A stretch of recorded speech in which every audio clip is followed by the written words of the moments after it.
दोस्तों आज हम एक ऐसे केस की बात करेंगे जिसमें एटीएम कार्ड तो व्यक्ति के पास था, ग्राहक के पास था, लेकिन एटीएम उसके पास रहते हुए भी अन्य शहर से लगभग उसके गृह स्थान से घर से लगभग 300 किलोमीटर की दूरी वो व्यक्ति व्यवहारी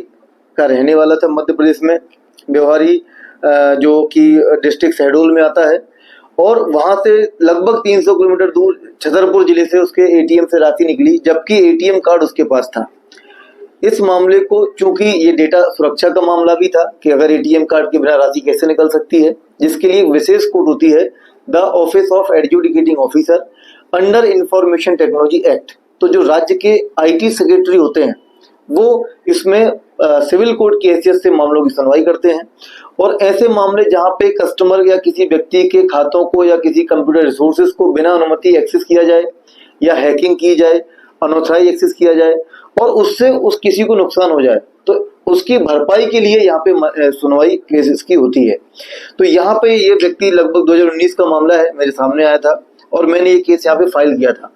जिसमें कि जो कोर्ट के सामने ये मामला प्रस्तुत हुआ कि उस व्यक्ति का एटीएम कार्ड उसके पास है, फिर भी राशि निकल गई। कोर्ट ने इसकी इंक्वायरी करी, बैंक के द्वारा जवाब आया। स्टेट बैंक ऑफ इंडिया की जो ब्रांच थी, व्यवहारी ब्रांच जिला शहडोल की, उन्होंने अपना जवाब दिया,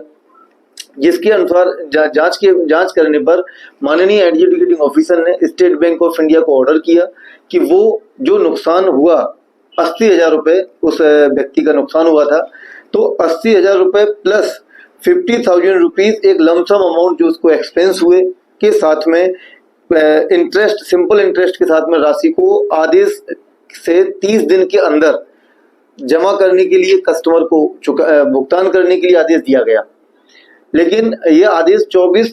मार्च 2023 को हुआ था,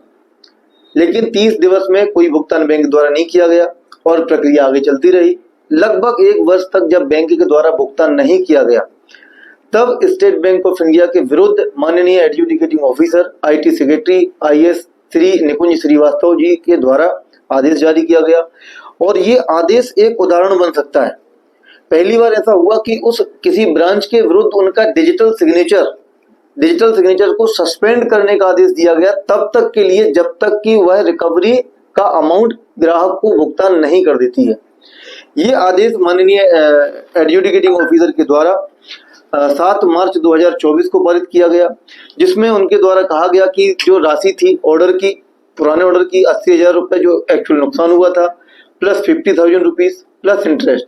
तो जो घटना दिनांक से 24/3/2023 अर्थात आदेश दिनांक तक के लिए ऑर्डर किया था, उसको उन्होंने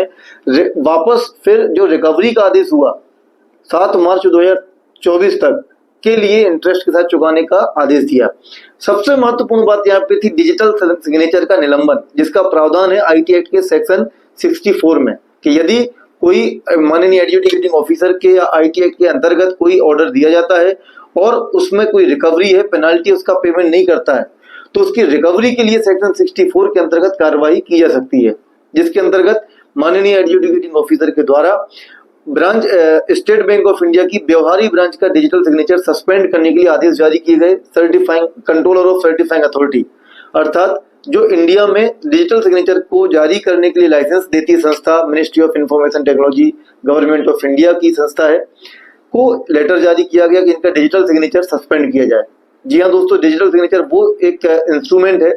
जिसके द्वारा बैंक के ट्रांजेक्शन्स परफॉर्म होते हैं। एक ब्रांच में जो एक्टिविटीज होती हैं वो कंट्रोल होती हैं, सुरक्षा मेजर कंट्रोल होते हैं,